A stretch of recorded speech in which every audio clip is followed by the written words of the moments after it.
Injil Matius pasal 12 ayat 1-8. Murid-murid memetik gandum pada hari Sabat.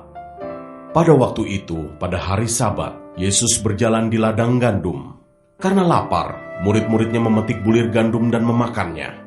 Melihat itu, berkatalah orang-orang Farisi kepadanya, "Lihatlah, murid-muridmu berbuat sesuatu yang tidak diperbolehkan pada hari Sabat." Tetapi jawab Yesus kepada mereka, "Tidakkah kamu baca apa yang dilakukan Daud ketika ia dan mereka yang mengikutinya lapar? Bagaimana ia masuk ke dalam rumah Allah dan bagaimana mereka makan roti sajian yang tidak boleh dimakan, baik olehnya maupun oleh mereka yang mengikutinya, kecuali oleh imam-imam? Atau tidakkah kamu baca dalam kitab Taurat bahwa pada hari-hari Sabat imam-imam melanggar hukum Sabat di dalam bait Allah, namun tidak bersalah? Aku berkata kepadamu, di sini ada yang melebihi bait Allah. Jika memang kamu mengerti maksud firman ini, yang kukehendaki ialah belas kasihan dan bukan persembahan, tentu kamu tidak menghukum orang yang tidak bersalah, karena Anak Manusia adalah Tuhan atas hari Sabat."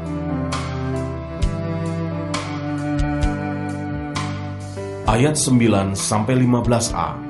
Yesus menyembuhkan orang pada hari Sabat. Setelah pergi dari sana, Yesus masuk ke rumah ibadat mereka. Di situ ada seorang yang mati sebelah tangannya. Mereka bertanya kepadanya, "Bolehkah menyembuhkan orang pada hari Sabat?" Maksud mereka ialah supaya dapat mempersalahkan dia. Tetapi Yesus berkata kepada mereka, "Jika seorang dari antara kamu mempunyai seekor domba, dan domba itu terjatuh ke dalam lubang pada hari Sabat, tidakkah ia akan menangkapnya dan mengeluarkannya? Bukankah manusia jauh lebih berharga daripada domba? Karena itu boleh berbuat baik pada hari Sabat." Lalu kata Yesus kepada orang itu, "Ulurkanlah tanganmu." Dan ia mengulurkannya. Maka pulihlah tangannya itu dan menjadi sehat seperti tangannya yang lain. Lalu keluarlah orang-orang Farisi itu dan bersekongkol untuk membunuh dia. Tetapi Yesus mengetahui maksud mereka, lalu menyingkir dari sana.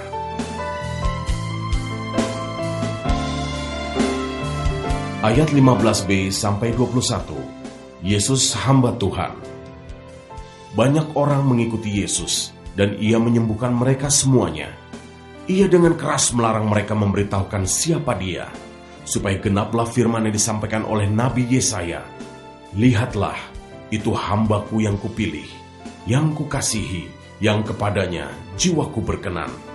Aku akan menaruh rohku ke atasnya, dan ia akan memaklumkan hukum kepada bangsa-bangsa. Ia tidak akan berbantah dan tidak akan berteriak, dan orang tidak akan mendengar suaranya di jalan-jalan. Buluh yang patah terkulai tidak akan diputuskannya, dan sumbu yang pudar nyalanya tidak akan dipadamkannya, sampai ia menjadikan hukum itu menang, dan padanyalah bangsa-bangsa akan berharap."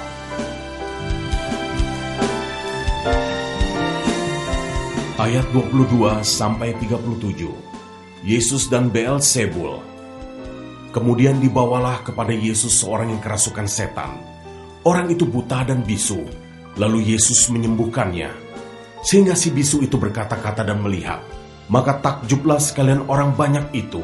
Katanya, "Ia ini agaknya anak Daud." Tetapi ketika orang Farisi mendengarnya, mereka berkata, "Dengan Beelzebul, penghulu setan, ia mengusir setan." Tetapi Yesus mengetahui pikiran mereka, lalu berkata kepada mereka, "Setiap kerajaan yang terpecah-pecah pasti binasa, dan setiap kota atau rumah tangga yang terpecah-pecah tidak dapat bertahan. Demikianlah juga kalau iblis mengusir iblis, ia pun terbagi-bagi dan melawan dirinya sendiri. Bagaimanakah kerajaannya dapat bertahan? Jadi jika aku mengusir setan dengan kuasa Beelzebul, dengan kuasa siapakah pengikut-pengikutmu mengusirnya? Sebab itu, merekalah yang akan menjadi hakimmu. Tetapi jika aku mengusir setan dengan kuasa Roh Allah, maka sesungguhnya kerajaan Allah sudah datang kepadamu. Atau bagaimanakah orang dapat memasuki rumah seorang yang kuat dan merampas harta bendanya, apabila tidak diikatnya dahulu orang kuat itu? Sesudah diikatnya, barulah dapat ia merampok rumah itu. Siapa tidak bersama aku, ia melawan aku. Dan siapa tidak mengumpulkan bersama aku, ia mencerai-beraikan. Sebab itu aku berkata kepadamu, segala dosa dan hujat manusia akan diampuni, tetapi hujat terhadap Roh Kudus tidak akan diampuni. Apabila seorang mengucapkan sesuatu menentang anak manusia, ia akan diampuni. Tetapi jika ia menentang Roh Kudus, ia tidak akan diampuni. Di dunia ini tidak, dan di dunia yang akan datang pun tidak. Jikalau suatu pohon kamu katakan baik, maka baik pula buahnya. Jikalau suatu pohon kamu katakan tidak baik, maka tidak baik pula buahnya. Sebab dari buahnya, pohon itu dikenal. Hai kamu keturunan ular beludak, bagaimanakah kamu dapat mengucapkan hal-hal yang baik, sedangkan kamu sendiri jahat? Karena yang diucapkan mulut meluap dari hati.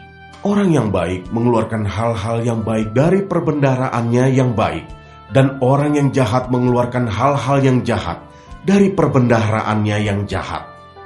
Tetapi aku berkata kepadamu, setiap kata sia-sia yang diucapkan orang harus dipertanggungjawabkannya pada hari penghakiman. Karena menurut ucapanmu engkau akan dibenarkan, dan menurut ucapanmu pula engkau akan dihukum.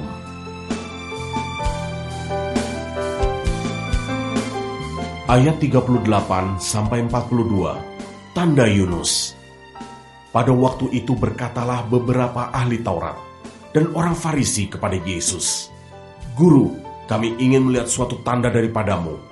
Tetapi jawabnya kepada mereka, angkatan yang jahat dan tidak setia ini menuntut suatu tanda, tetapi kepada mereka tidak akan diberikan tanda selain tanda Nabi Yunus. Sebab seperti Yunus tinggal di dalam perut ikan 3 hari 3 malam, demikian juga anak manusia akan tinggal di dalam rahim bumi 3 hari 3 malam. Pada waktu penghakiman, orang-orang Niniwe akan bangkit bersama angkatan ini dan menghukumnya